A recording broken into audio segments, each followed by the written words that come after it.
Hey guys, welcome to Rising Eagle Mentorship.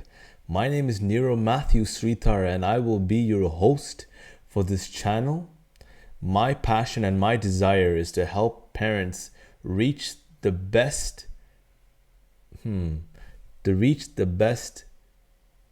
connection they can have with their youth. And sometimes it's very difficult to have a good relationship with your youth, with your teenagers. I myself was a rebellious teenager, and I know many other rebellious teenagers. And sometimes dealing with teens is not something that we want to do. We often hear about stories of people saying that, when they hit 13, that's when all hell is going to break loose at home, or, things like that. Today, I want to break down some of the things that parents go through and what some of the things that our kids are going through. It's important to understand, even though that we are adults, our primary job is to guide our teenagers. Teenagers cannot guide themselves because they are still growing. Simply put, we live in a society where we kind of expect these kids to figure out what they're supposed to do. But in reality, they don't even know what they are doing. They are looking for models to model themselves after. And that is what I will be speaking about today. What are the things that the teens are looking for? I work in a high school and I run a mentorship program outside of my high school that I work in.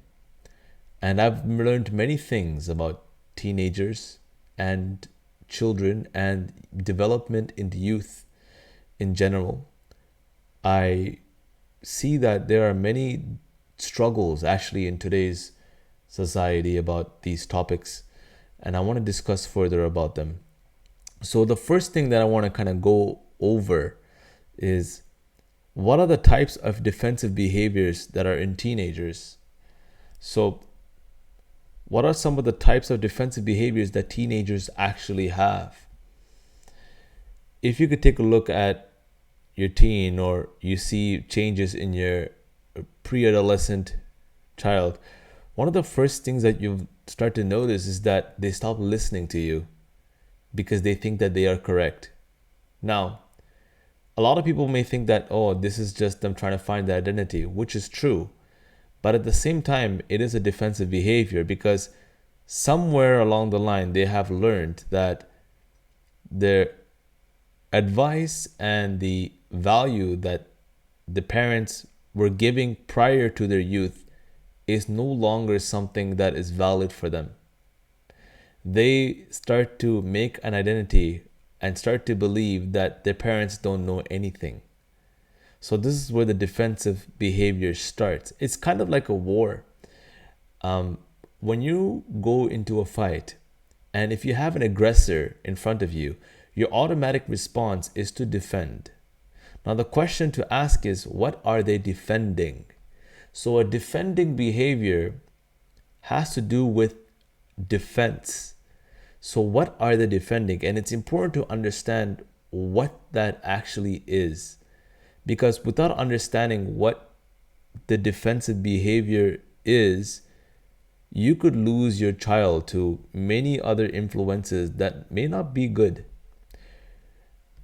The whole purpose of what I am trying to communicate to parents and to educators and teachers is that we have to learn to understand our youth and teenagers better and understand them more. So let's go into, what are they defensive about? What are they defending? What are they defending? So the main thing they are defending is their identity. Okay. And their identity right now is shaped by their past experiences. Okay. It's shaped by what they like and what they don't like. Okay. It's also shaped by who they surround themselves with. It also shaped by their failures and their successes. Okay, so, and it's also could be shaped by what they see and what they don't see.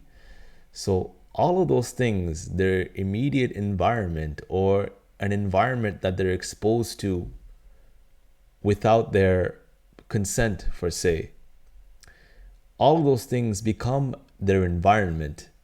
And as they become their environment, they are taught to just agree to it. So because they are taught to agree to it, and if the ideology seems correct, they make that into the identity. Now, when they make that environment into their identity, they start to defend it because it feels correct. It feels correct. Sorry. So because it feels correct, they will defend it. For example, one of the most common things about teenagers is that, they fall in love with, they're infatuated most of the time, but some are genuine cases, but let's say infatuation. So they're infatuated with the opposite sex. So they find a woman or a man or a girl or boy their age extremely attractive. And what happens is that their feelings override their ability to think. Their feelings, the hormones that are going through them, the impulsive nature of their feelings overrides their ability to make decisions. Because their environment affirms it and validates it and nobody corrects it, they automatically assume that because I feel this way and this feels good, therefore this is okay. So they start to defend a feeling. Now, that's important for us to understand because defensive behaviors start with defending feelings. We have to also remember that teenagers don't really think that deep. They think they are not yet able to think deeper. And it's not because they can't, it's because they're not taught to. So if you're surrounding yourself into an environment that does not think so deep and think so critically and analytically about things, you could get lost in the surface level of life. Anyways, that was the first tip I could give you, is understanding that they are defending their feelings, their physical feelings. Now, what could be the solution for this? The solution is not to teach them to go after their feelings, because that is what we do in our society. We don't teach the kids to go after the things that are logical. We teach them to go after what feels right, because we are a very feeling oriented society.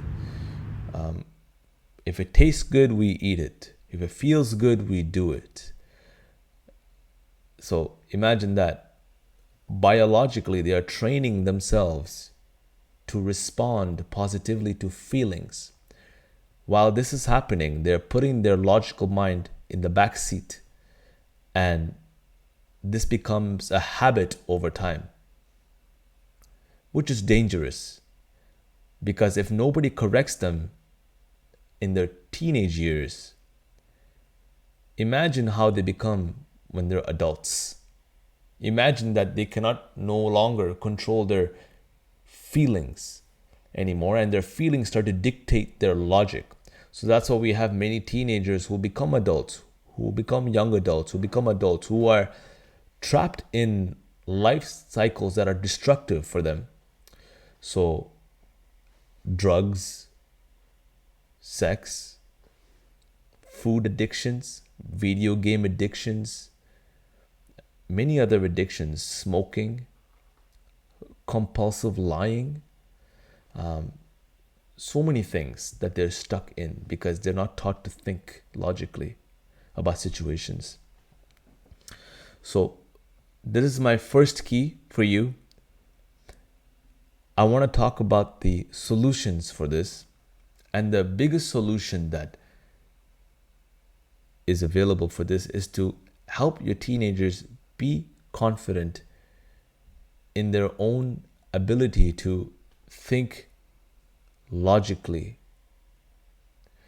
helping them to surround themselves with people who think logically, and helping them to deny their feelings that they feel, and asking questions about the way that they feel by giving them information that is relevant to what they are feeling in that moment.